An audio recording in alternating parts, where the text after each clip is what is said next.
जैसे कि आप सभी को पता है कि मैं परसेंटेज पढ़ा रहा हूँ अभी, आज शायद दूसरा या तीसरा वीडियो है परसेंटेज का।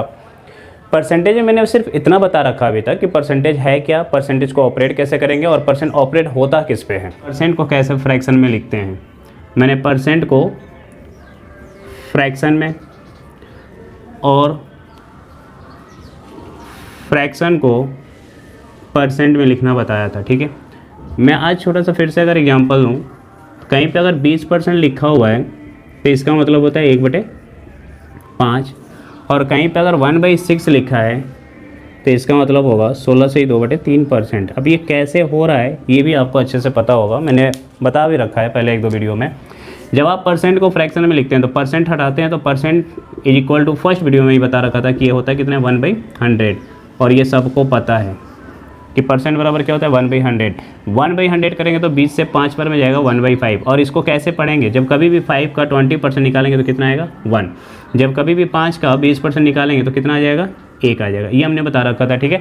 20% ऑफ 5 इज इक्वल टू 1। 20% की कोई रियल वैल्यू नहीं होती है, इतना ही पढ़े थे। किसी भी परसेंट की कोई रियल वैल्यू नहीं होती है, डिपेंड करता है कि वो परसेंट किस पे ऑपरेट हो रहा है। अगर ये परसेंट 5 पे ऑपरेट होगा तो वैल्यू कितना देगा 1 देगा। फ्रैक्शन को परसेंट में लिखना है तो अगेन 1/100 बराबर क्या लिख सकते हैं परसेंट। तो अगर हम इसमें इंटू 100 करके परसेंट लिख दें तो कोई फ़र्क नहीं पड़ेगा। सोचो किसी भी नंबर को परसेंट में लिखना है तो इंटू 100 करना है, क्योंकि अगर इंटू 100 करेंगे और परसेंट करेंगे तो परसेंट बराबर 1/100 कैंसिल हो जाएगा। जब आप 6 से डिवाइड करेंगे तो इसका वैल्यू जो बनेगा वो 16 और 2/3%। अब सोचो जरा 16 और 2/3%, ध्यान देना है यहाँ पे। 16 और 2/3%, 1/6 इसका मतलब क्या था ये बताया था मैं। इसका ये मतलब है सीधे सीधे कि जब कभी भी 6 का 16 से 2/3% करेंगे, जब कभी भी 6 का 16 से 2/3% करेंगे तो कितना आएगा 1। क्या 16 से 2/3% की कोई रियल वैल्यू है? तो नहीं। आपसे यही सुनने को उम्मीद थी कि आप बोलेंगे नहीं, 16 से 2/3% की कोई रियल वैल्यू नहीं है। जब कभी भी 6 का 16 और 2/3% निकालेंगे तो कितना आएगा 1 आएगा, ठीक है। अगर मैं कहता हूँ किसी नंबर का 25%, समझना ये सब चीज़ें अभी आज के सवालों में काम आएगा। किसी नंबर का 25%, बताओ नंबर हमें पता है नहीं। मान लेते हो नंबर कितना है n, का मतलब गुणा, और 25% यानी 25/100। आपको बगल में फ्रैक्शनल वैल्यू दिख रहा होगा, उसको आप चाहो तो नोट कर लो या फिर याद भी होंगे, ठीक है। ऐसा लगता है कि याद होना चाहिए आपको, और याद होगा तो बेहतर भी है। किसी भी नंबर का 25%, अगर किसी नंबर का 25% अगर 100 है मान लेते हैं तो वो नंबर कितना होगा आप निकाल सकते हैं। किसी भी नंबर का 25%, ये नंबर n है, 25% परसेंट का मतलब 1/100, और वो कितना है 100 है। तो जरा सोचो 25 से कितनी बार में जाएगा 4 बार में, और n बराबर अगर लिखना हो, वो नंबर लिखना हो तो 4 से इधर मल्टीप्लाई हो जाएगा तो वो हो जाएगा 400 से। मैंने सिर्फ लिखने का एक तरीका बताया कि अगर 400 होगा तो 400 का 25% कितना आएगा, 400 का 25% कितना आएगा 100, और 25% का मतलब मैंने बता रखा है, देखो आपको दिख भी रहा होगा बगल में, ध्यान देना 25%। अभी थोड़ा सा ध्यान दोगे परसेंट सीख जाओगे। परसेंट में बहुत दिक्कत रहती है हमेशा बच्चों को, आपको नहीं होगी इतना तो मुझे यकीन है, और ना होने की वजह ये कि मुझे पता है कि आपको क्या सीखना है। देखो 25%, इसका फ्रैक्शनल वैल्यू आपको पिछली बार भी बताया था 1/, जब हम 4 का 25% निकालेंगे तो कितना आएगा 1 आएगा। 4 का 25% कितना आएगा 1 आएगा। 40 का अगर निकालें तो 40 का 10, 400 का 100। मैंने यही बोला था किसी नंबर का 25% 100 है, इसका मतलब वो नंबर कितना होगा 400 होगा। जब कभी भी हम लोग 400 का 25% निकालेंगे तो कितना आएगा 100 आएगा। इतनी बात समझ में आ रहा है। 25% कहीं भी बोला जाए तो बस इतना समझो 1/4, यानी 4 का 25% 1। चलिए तो आज के पहले सवाल की तरफ चलते हैं, पढ़ो आप अच्छे से। ये जो पल आया है आएगा ना फिर कभी, सीने से लिपटी रहो, सोचो नहीं जरा सा भी। देखो तो ये सवाल जो है बोर्ड पे आपको दिख रहा होगा, ठीक है। क्या है सवाल, एक गांव में 25% पुरुष शादीशुदा हैं और 20% महिलाएं शादीशुदा हैं। एक गांव में, अपनी गांव की बात कर लो, ठीक है। एक गांव में, खुद की अपनी जिस गांव में हो वहाँ पे सोचो कि वहाँ पे 25% पुरुष शादीशुदा हैं, सोचो ज़रा, और 20% महिलाएं शादीशुदा हैं। पता करें कि कितनी प्रतिशत जनसंख्या अभी भी अविवाहित है। अगर आप शादीशुदा नहीं हैं तो ये पता लगाओ कितने अविवाहित हैं, तभी आपकी जोड़ी बन पाएगी। यदि कंडीशन क्या है, कंडीशन देखो, फर्स्ट कंडीशन ने दे रखा है यदि एक पुरुष 2 महिला से शादी की हो। आपकी ये गांव है और उस गांव में ये कंडीशन है कि एक पुरुष 2 महिला से शादी किए हों, ये कंडीशन है। कुछ भी हो सकता है। ये सवाल आरबीआई में भी आ चुका है जब पेपर हुआ करते थे। आजकल तो आईबीपीएस और एसबीआई के पीछे भागे हो, उसमें भी आ सकते हैं। ठीक है, एक गांव में 25% पुरुष और 20% महिलाएं शादीशुदा हैं। पता करें कितने प्रतिशत जनसंख्या अविवाहित हैं। अब समझना एक एक चीज़। इस सवाल से मैं जो रेशियो पढ़ा रखा हूँ उसके कंसेप्ट से भी कराऊंगा, जो एलिगेशन पढ़ाया था उससे भी कराऊंगा, और आज जो परसेंटेज पढ़ा रहे हैं उससे भी कराऊंगा। तो पहले तो मैं इसको डायरेक्ट बता रहा हूँ कि है क्या आंसर, कैसे करेंगे। ठीक है, ज़रा समझना, लिखने का तरीका समझो। पहले बोला गया एक गाँव में 25% पुरुष हैं, इसका क्या मतलब हुआ। मैं पिछले वीडियो में ये सब कुछ बताया था कि अगर किसी भी नंबर पे, किसी भी संख्या पे, किसी भी चीज़ पे अगर परसेंट बोला गया है तो उसका क्या मतलब है। 25% सिर्फ ये बता रहा है कि जितने भी वहाँ पे पुरुष हैं उनका 25%। अब समझना ज़रा, 25% मेल जो हैं 25% मैरिड हैं, तो 25% का फ्रैक्शनल वैल्यू 1/, किसका 25%?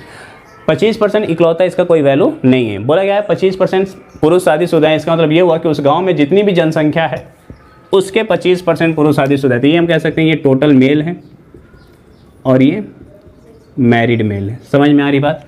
अगर 4 उस गांव में कुल पुरुष हैं तो कितने शादीशुदा हैं? 1। ये कोई रियल वैल्यू नहीं दिखा रहा है, सिर्फ कंपेयर कराता है कि अगर उस गाँव में 4 पुरुष होंगे तो कितने शादीशुदा होंगे? 1। अगर 40 पुरुष होते तो 10 पुरुष शादीशुदा होते हैं। अगर 400 उस गांव में मेल होते हैं, कुल पुरुष अगर 400 होते, कुल आदमी 400 होते तो कितने शादीशुदा होते हैं? वो 100। इसका ये मतलब हुआ 25% का मतलब, यानी कि 4 में से 1 शादीशुदा है। तो कितने अनमैरिड हैं? 3।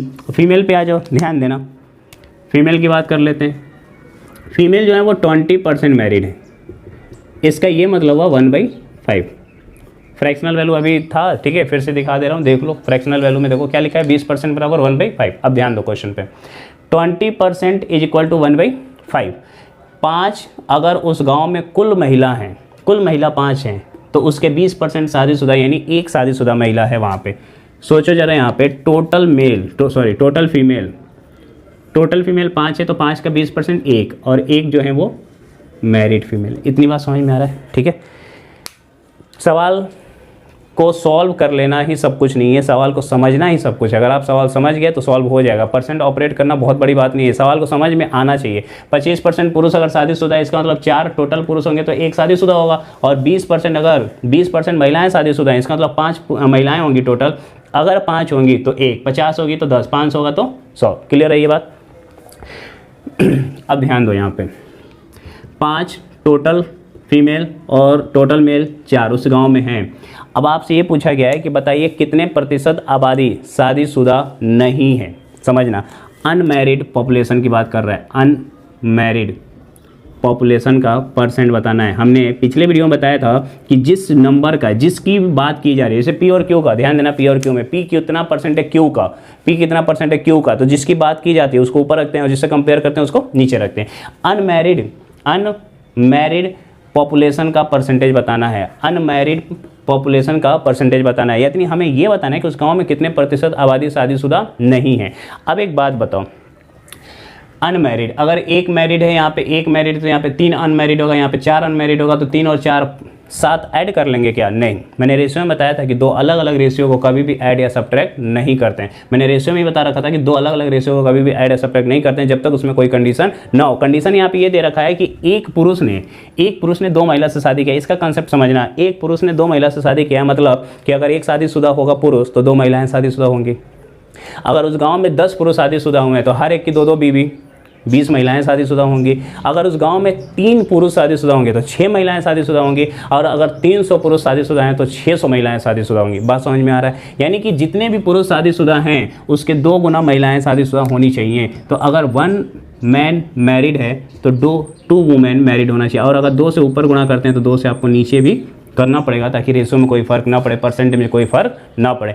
अगर 10 महिलाएं हैं तो उसमें से 2 महिला शादीशुदा है, और 4 पुरुष हैं तो उसमें से 1 पुरुष शादीशुदा है। तो सोचो कुल पॉपुलेशन कितनी होगी? 5 दूना 10, 4 14, 14 टोटल पॉपुलेशन हो गया। क्लियर?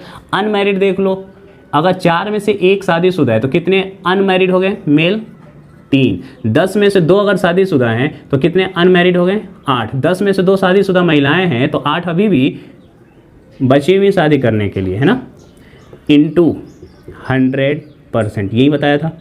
8 और 3 11, 1100 बटे 14%, ये इस सवाल का उत्तर होगा।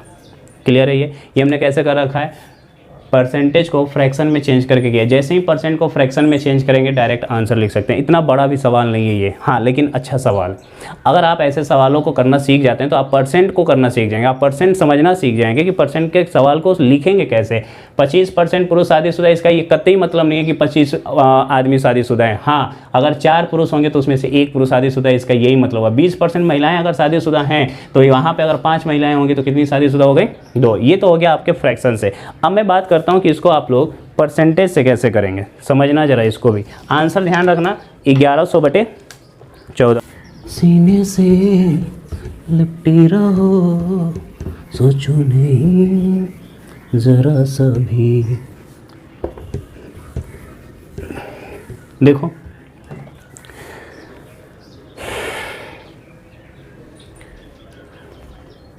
ये आंसर है, ठीक है। मैं आंसर यहाँ पे अलग से लिख दे रहा हूँ। इसका आंसर है 1100 डिवाइड बाई 14%, है ना, इस सवाल का आंसर है, ठीक है। अब हम लोग देखो कैसे कैसे करते हैं इसको। आप सीख जाओगे कि सवाल को करना कैसे है, सवाल को समझना कैसे, यही सब तो सीखना है, और क्या इन सब सवालों में। देखो अब एक गांव में 25% पुरुष शादीशुदा है। हम लोगों ने क्या बोला था परसेंट में, कि परसेंट ऑपरेट होता है 100 बेस पे। अगर हम ये मान लें कि उस गांव में कुल मेल, टोटल मेल 100 हैं, अगर उस गांव में टोटल मेल 100 हैं तो बताओ मैरिड मेल, ऑब्वियस सी बात है 25 होंगे। मैरिड मेल कितने होंगे? 25 होंगे, ठीक है। फिर ये बोला गया है कि 20% महिलाएं शादीशुदा हैं, तो 20% महिलाएं शादीशुदा हैं, तो अगर उस गांव में 100 महिलाएं होती तो 20 महिलाएं शादीशुदा होती। लेकिन सवाल में एक कंडीशन ये भी है कि एक पुरुष ने 2 महिला से शादी किया, एक पुरुष ने 2 महिला से शादी किया है। तो यहाँ से एक हमें चीज़ तो पता चल जा रहा है कि मैरिड फीमेल जो होंगी कहीं ना कहीं जरूर 50 होंगी। बात समझ में आ रहा है, ठीक है। अगर एक गांव में 25 पुरुष शादीशुदा हैं और उस गांव में ये कंडीशन है कि एक पुरुष 2 महिला से शादी किया, तो महिलाएं कितनी होंगी? 50। अब 50 महिला शादीशुदा है। अब देखो यहाँ पे बोल रहा है 20% महिलाएं, टोटल फीमेल कितनी है? टोटल फीमेल कितनी है हमें पता नहीं है, लेकिन वो जितनी भी हैं उनका 20% का मतलब गुणा 20%, 20 बटे 100, और 20% मैरिड हैं, तो 20% जो मैरिड है वो कितनी है? 50। 20 से ये 5 बार में जाएगा और 5 गुणे 5, तो टोटल जो फीमेल होंगी वो कितनी हो जाएंगी? 250। समझ में आ रहा होगा, मुझे ऐसा लग रहा है। ये फीमेल टोटल अगर देखें तो कितनी है? 250। देखो 250 का अगर 20% निकालोगे 1/5 तो 50 ही आएगा। क्लियर? यहाँ तक हमने लिख लिया। अब जरा समझना आगे। पूछा गया है कि अनमैरिड पॉपुलेशन का परसेंटेज बताओ। अनमैरिड पॉपुलेशन का परसेंट। हमें अनमैरिड की बात करनी होगी, कितने शादीशुदा नहीं है। 100 में से 25 शादीशुदा हैं तो कितने अनमैरिड होंगे? 75। 250 में से 50 शादीशुदा हैं तो कितने अनमैरिड होंगे? 200। टोटल पॉपुलेशन 350, खत्म, इंटू 100%। जब इसे सॉल्व करेंगे तो ये आएगा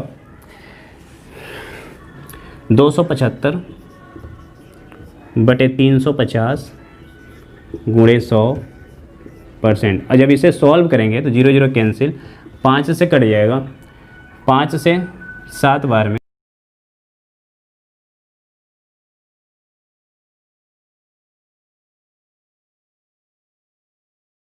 5500 यानी 550 बटे 7%। और इसकी भी वैल्यू वही है, अगर 2 से कटाओगे तो 550 बटे 7 ही आएगा। समझ पा रहे हैं? दोनों से आंसर क्या है? सेम है। पहला सवाल हमने किससे किया था? फ्रैक्शन से। दूसरा किससे किया हमने? परसेंटेज से। पहला किससे किया? फ्रैक्शन से। और फ्रैक्शन में मैंने यूज क्या किया था? रेशियो का कंसेप्ट यूज किया था, कि जहाँ कहीं जैसा बोला गया कि कौन किसका 2 गुना है, बिना कंडीशन के 2 अलग अलग रेशियो को हम लोग कभी भी ऐड या सब्ट्रैक्ट नहीं कर सकते। ये चीज़ हमने रेशियो में बहुत अच्छे से बता रखा है। दूसरी चीज़, जब हम रेशियो अगर पढ़ा चुके हैं तो आपको इसमें कोई दिक्कत नहीं होना चाहिए था, और अगर दिक्कत हो रही है तो आप रेशियो फिर से जाके देखो, तभी बात बनेगी। अदरवाइज कोई मतलब नहीं है सब पढ़ने का, ठीक है। मेरा सीक्वेंस ही यही है कि अगर आप रेशियो पढ़े हो, एलिगेशन का रूल पढ़े हो, तभी परसेंट समझ में आएगा। अदरवाइज डायरेक्ट अगर आप परसेंट पढ़ रहे हो, पहली बार पढ़ रहे हो, तो फिर आपको मुश्किल समझ में आए। देखो 100 टोटल मान लिया था, 25 मैरिड मेल मैरिड थे और 50 महिलाएं हो गई, 50 20% थी, तो टोटल महिला कितनी होगी 250, और 100 और 250 कुल मिला के कितने हो गए 350, 350 में कितने अनमैरिड हैं, तो 75 मैरिड, 25 मैरिड थे तो अनमैरिड कितने हो गए 75, और 250 से 85 महिला की शादी हुई तो 200 महिलाएं अभी भी शादीशुदा नहीं है, तो 200 प्लस 75, 275 इनको कैलकुलेट किया तो 550 बड़े 7% आया है जो अनमैरिड है। इतनी बात समझ में आ रहा है। अब इसी सवाल को समझना, मैंने एलिगेशन भी पढ़ा रखा है ना आपको, तो ऑब्वियस सी बात है मैं कोशिश तो करूंगा ही कि आप एलिगेशन से भी देखो, लेकिन ये जरूरी नहीं होता है कि हर एक सवाल को आप एलिगेशन से करो। जहाँ पे जो सवाल जिस मेथड से इजी बने वैसे ही करना होता है। हर एक सवाल को अलग अलग तरीके से सॉल्व किया जा सकता है, ठीक है। अब यहाँ भी देखो, इस सवाल को फिर से पढ़ लो। एक गाँव में 25% पुरुष शादीशुदा हैं, 20% महिलाएं शादीशुदा हैं, पता करें कितने प्रतिशत जनसंख्या अविवाहित हैं, ठीक है। लेकिन एक कंडीशन दे रखा है, अविवाहित का परसेंट बताना है ना।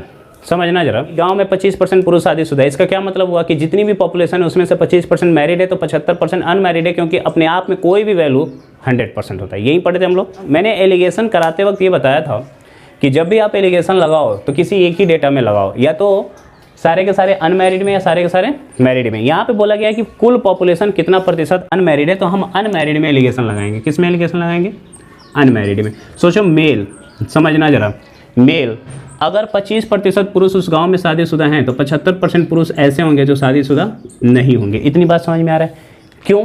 क्योंकि जो भी मेल है वो अपने आप में कितना परसेंट है? 100%। कोई भी डेटा जिस पे परसेंट ऑपरेट हो रहा है, जिस पे परसेंट ऑपरेट हो रहा है वो अपने आप में कितना परसेंट है? 100%, ठीक है। तो जो मेल है वो 75% अनमैरिड है। फीमेल अगर 20% मैरिड है तो वहाँ पे जितनी भी फीमेल है उनमें 80% अनमैरिड है। ये बात समझ में आ गया? दोनों कंबाइन किया गया, पूरी पॉपुलेशन कंबाइंड हुई तो पता चला कि X% पॉपुलेशन ऐसी है जो अनमैरिड है। फिर हम क्या करेंगे? क्रॉस में डिफरेंस, क्रॉस में डिफरेंस करेंगे तो एक रेशियो आएगा। बताओ रेशियो किसका आएगा? हम एलिगेशन लगा रहे हैं परसेंट में, तो रेशियो एक मिलेगा। ये रेशियो किसका मिलेगा बस ये बता दो आप। 20%, 75% या फिर 80% या फिर 20% या 25%, ये सब किस पे ऑपरेट हो रहा है? 25% बात करेंगे तो टोटल मेल पे ऑपरेट हो रहा है, 80% बात करेंगे तो टोटल फीमेल पे ऑपरेट हो रहा है। तो रेशियो किसका बनेगा? टोटल मेल या फिर टोटल फीमेल का।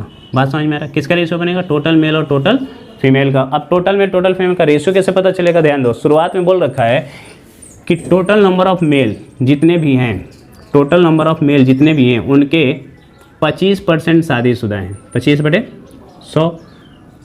और टोटल जो फीमेल हैं, ध्यान देना, टोटल जो फीमेल हैं उनके 20% शादीशुदा। यही सवाल में बोला गया। अगर आप समझोगे, ध्यान दोगे तो समझ में आएगा, नहीं ध्यान दोगे तो कोई मतलब है नहीं।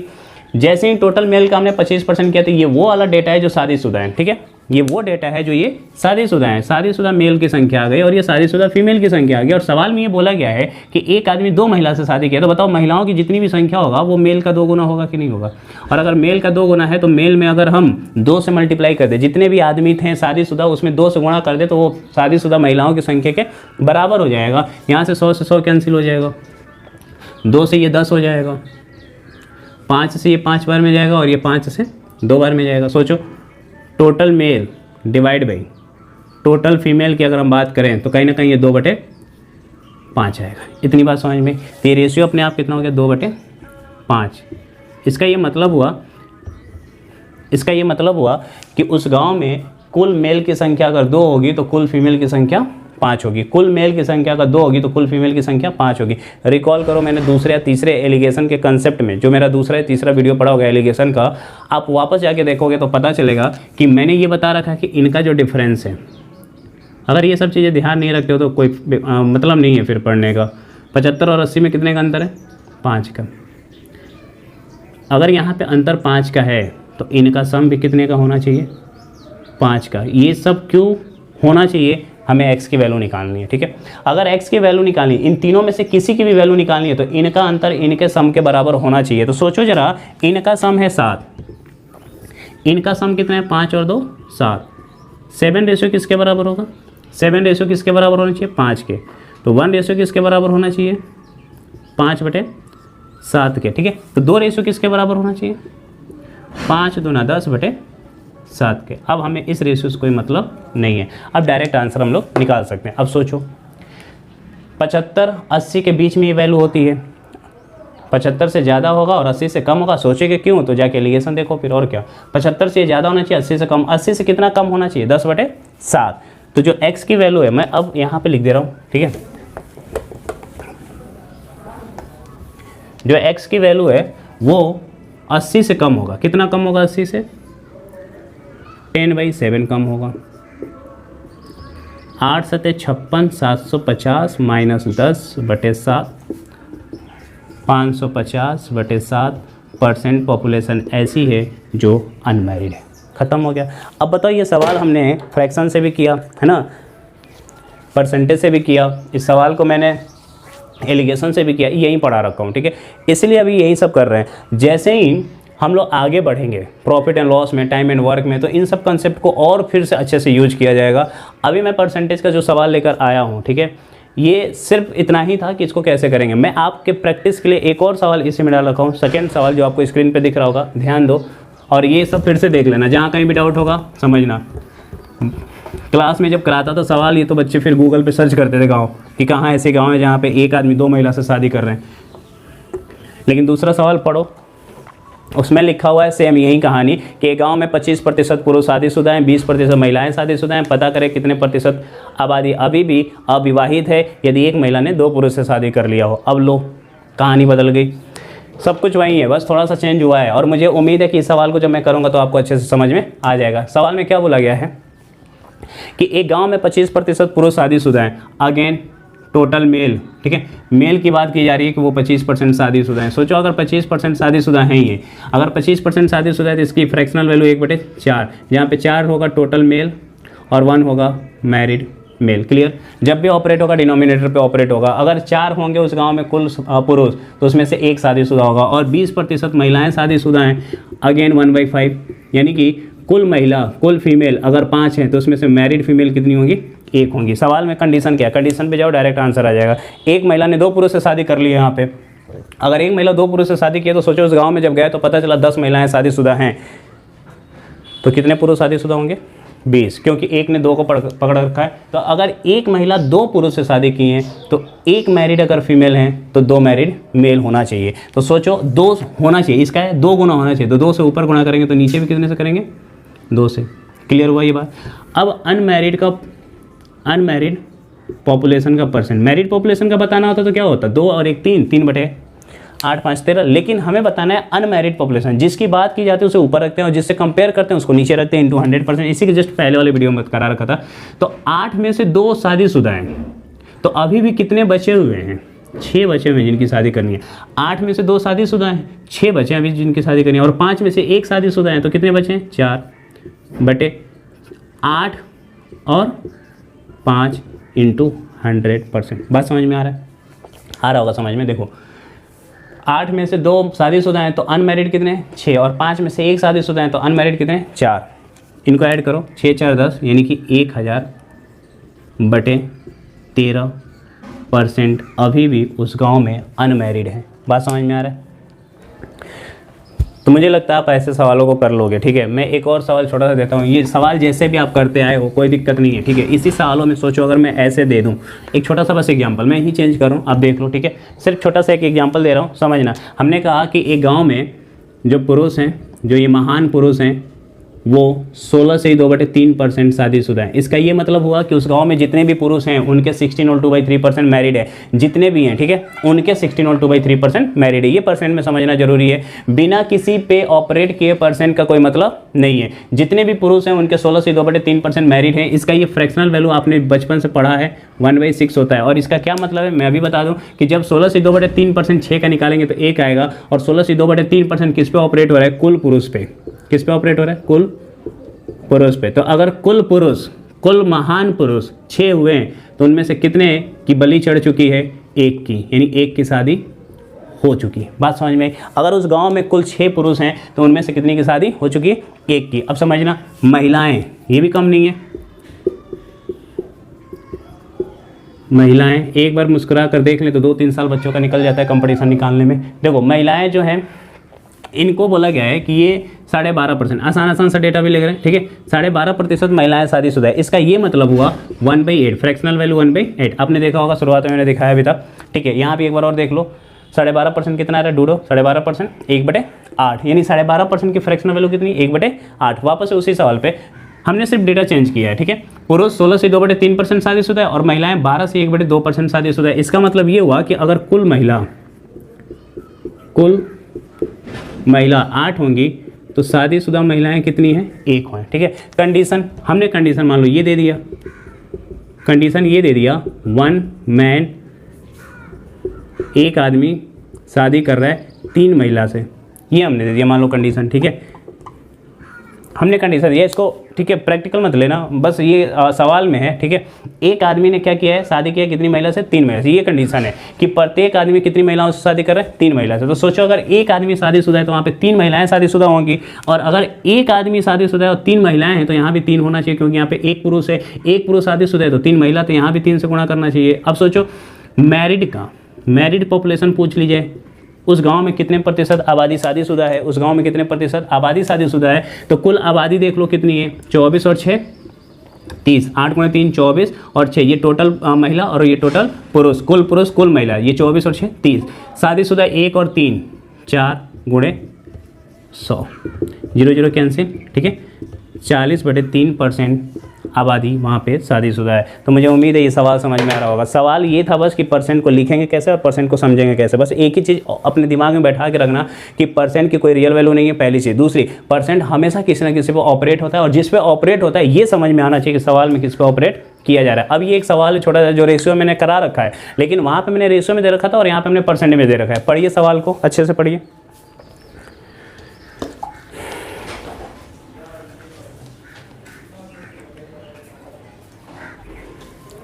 हो गया है तुमको तो प्यार सजना। पढ़ लिए, पढ़ते रहो, ट्राई भी करो। ये रेशियो मैंने करा रखा है, सेम सवाल रेशियो में करा रखा है, लेकिन तब मैं वहाँ पे परसेंटेज में इसको नहीं दिया था क्योंकि मैं परसेंटेज नहीं कराया था, सीधी सी बात है। और आज हम लोग परसेंटेज पढ़ा रहे हैं तो आगे के जो चैप्टर पढ़ेंगे उसमें कहीं ना कहीं परसेंटेज जरूर आएगा, इसलिए परसेंट को सीखो। इतना जल्दी मैं ख़त्म भी नहीं करने वाला परसेंट को। एक कारखाने में प्रत्येक श्रमिक का वेतन 22.25 के अनुपात में बढ़ाया जाता है। 22.25 के अनुपात में बढ़ाया जाता है, इसका मतलब समझ रहे हो? इसका ये मतलब हुआ कि जो श्रमिक हैं, श्रमिक यानी कि वर्कर जो वहाँ पे काम कर रहे हैं किसी कंपनी में, उनकी जो सैलरी है, वेतन जो सैलरी है वो बढ़ रहा है किस अनुपात में, 22:25 में। मान लो पहले उनको 22,000 रुपये पर मंथ दिया जा रहा था, जितने भी एम्प्लॉय थे उनको 22,000 पर मंथ दिया जा रहा था। अब कितना दिया जा रहा है, 25,000। बात समझ में आ रहा है? रेशियो का ये मतलब हुआ कि जिस नंबर से आप पहले वाली संख्या में गुणा कर रहे हैं उसी नंबर में सेकेंड वाले में भी गुणा करो, रेशियो तभी सेम रहेगा। इसका मतलब ये होता है एक प्रपोर्शन में सब कुछ बढ़ता है, ठीक है। 22:25 में, इसका ये मतलब हुआ रेशियो में अगर और अच्छे से पढ़ना है तो आप जाके रेशियो का वीडियो देखो, सीधी सी बात है। समझ पा रही हैं? 22:25 यानी कि salary of each employee, salary of each employee, cursive letter देख रहे हो मेरा, गजब का है ना। सैलरी ऑफ ईच एम्प्लॉय किस रेशियो में बढ़ रहा है, 22:25 में। कर्सिव लिखने के चक्कर में इधर तक आ गए।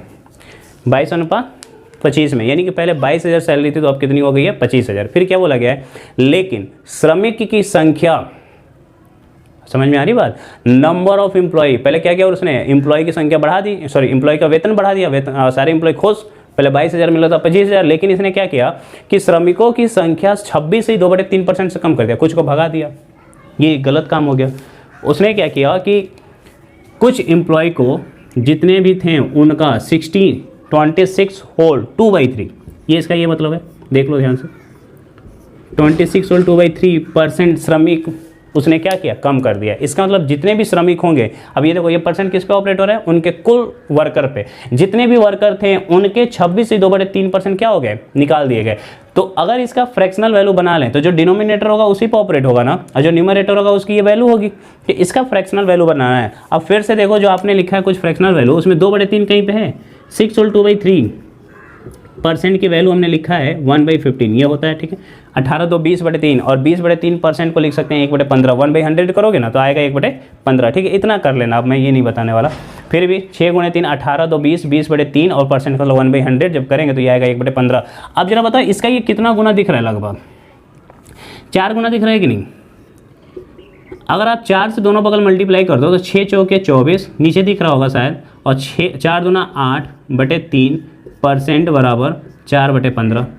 समझ पा रही है, ठीक है।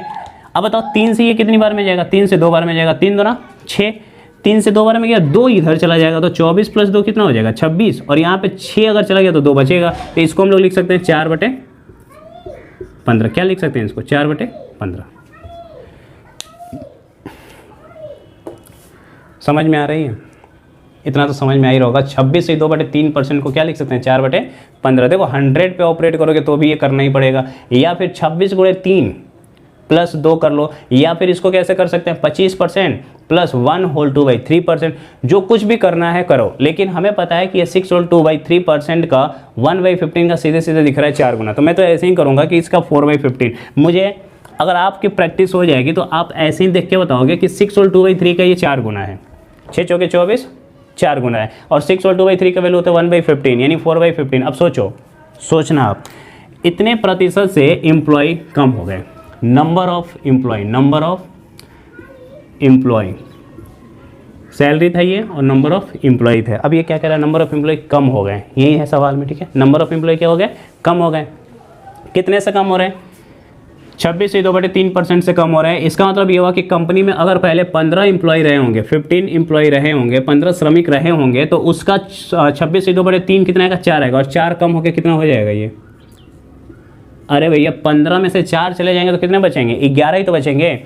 15 का 26 से 2/3% कितना होगा 4, और 4 क्या हो गए चले गए, अगर 4 चले गए तो कितना बचा 11। इतनी बात समझ में। यानी कि जो एम्प्लॉय की संख्या थी वो 15 से 11 हो गया। पहले कितना था, सैलरी कितनी थी एक की 22,000 25,000, लेकिन इसने क्या किया, सैलरी तो बढ़ाया, एम्प्लॉय को ही भगा दिया। एम्प्लॉय को भगाया तो पहले 15 थे तो अब कितने हो गए 11। अब क्या पूछ रहा है वो देखो, वेतन पर शुद्ध प्रभाव का परिवर्तन, यानी उसका जो खर्च है कंपनी का खर्च टोटल वेतन पे, ठीक है। तो अब हम कंपनी के खर्च पे की बात करेंगे। कंपनी का खर्च में कितने % का परिवर्तन हुआ है, यानी उसका टोटल एक्सपेंडिचर की, ये मैं रेशियो में भी करा रखा हूँ। अब सोचो अगर एक एम्प्लॉय होता तो कंपनी का खर्च 22,000 होता, या 220 रुपये रोज़ का होता, ठीक है। अगर ये रोज़ का 220 है तो रोज़ का 250 है, और कंपनी में जितने भी एम्प्लॉय हैं सबको दे रहा है, ठीक है। प्रत्येक को अगर 220 रुपये दे रहा है तो 2 होंगे तो कितना होगा, इसका 2 गुना पैसा देगा, 3 होंगे तो इसका 3 गुना देगा, 10 होंगे तो इसका 10 गुना पैसा देगा। अगर 15 एम्प्लॉय हैं तो पहले कंपनी का खर्च हो रहा था 15 × 22, बाद में कंपनी का खर्च हुआ है 25 × 11। बात समझ में आ रहा है। 15 एम्प्लॉय थे, हर एक को 22 रुपये दिया जा रहा है। अगर एक को 22 रुपये जा रहा है तो 2 को 22 × 44, 3 को 22 × 66। उसी तरीके से 15 एम्प्लॉय को कितना गया 15 × 22, और बाद में एक एम्प्लॉय को 25 रुपये दे रहा था, और टोटल एम्प्लॉय 11 हैं तो 25 × इसी सीक्वेंस में लिख दे रहा हूँ जिस तरह ये है 11 × 25, कोई मतलब नहीं था, दोनों सेम थे, ठीक है। 11 दूना 22, 5 से ये 3 बार में, और 5 से ये 5 बार में। इतनी बात समझ में। 3 × 2 6, और ये 5। अब देखो कंपनी का पहले अगर कुल 6 लाख रुपए खर्च हो रहा था तो अब कितना हो रहा है 5 लाख।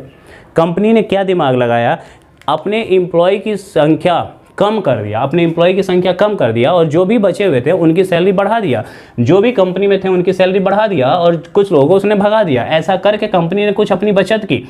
उसके नेट जो सैलरी था कंपनी का उस पर क्या प्रभाव पड़ा, तो हम प्रभाव देखेंगे पहले कितना था और बाद में कितना हुआ, पहले कितना था और बाद में कितना हुआ। परसेंट ये पढ़ा रखें इसलिए हम परसेंट बता रहे हैं, अदरवाइज रेशियो में ये चीज़ें हम करा रखें। अब सोचो 6 से 5 हुआ है तो कंपनी की जो नेट सैलरी है वो घटा है या बढ़ा है, नेट सैलरी क्या हुआ है घटा है। कितना घटा है 1, और ये 1 की कमी कितने पे हो रही है, पहले कितना था 6 × 100% करेंगे तो 1/6 को हमने बताया था पहले भी, ये होता है 16 से 2/3%। हमें उम्मीद है आपको समझ में आ रहा होगा। आज के लिए इतना सवाल बहुत है, मैंने और भी सवाल सोचे थे कराने के लिए, लेकिन इतना बहुत है। आप पहले जो मैंने सवाल करा रखे हैं उसको अच्छे से करो, ठीक है। ये मैंने रेशियो में भी करा रखा है, जाके ढूंढ के देखना। मुझे नहीं पता किस 10 पार्ट हमने करा रखे, 10 में कहाँ पे मुझे खुद भी नहीं पता, लेकिन हाँ ये रेशियो मैंने करा रखा है, वहाँ पे सिर्फ रेशियो में दे रखा है, ठीक है। इसके आसपास के मैंने 2 कंसेप्ट और भी कराए हैं रेशियो में, तो एक बार देखना कहीं पे मिल जाएगा, ना भी देखो अगर आपको याद होगा तो कोई दिक्कत नहीं है। सैलरी प्रत्येक की थी, नंबर ऑफ एम्प्लॉय था, टोटल खर्च में क्या परिवर्तन हो रहा है, तो 6 से 5 हुआ है। P/Q जो कल बताया था, ये P है और ये Q है। Q कितना कम है P से, तो 1 कम है, कितने से 6 से। यानी जो कुछ भी हम लोग देखेंगे, जो कुछ भी परसेंटेज में देखेंगे, किस पे ऑपरेट किया जा रहा है उसी को नीचे रखेंगे, जिससे कंपेयर किया जाएगा उसको नीचे रखेंगे, जिसकी बात की जाएगी उसे ऊपर रखेंगे, इंटू 100%। यानी 16 से 2/3% उसकी सैलरी में चेंजेज आए, मतलब उसने अपनी बचत किया है। उम्मीद करता हूँ आपको समझ में आया होगा। अगली वीडियो में जल्दी लेकर आऊँगा, तब तक के लिए धन्यवाद, थैंक यू।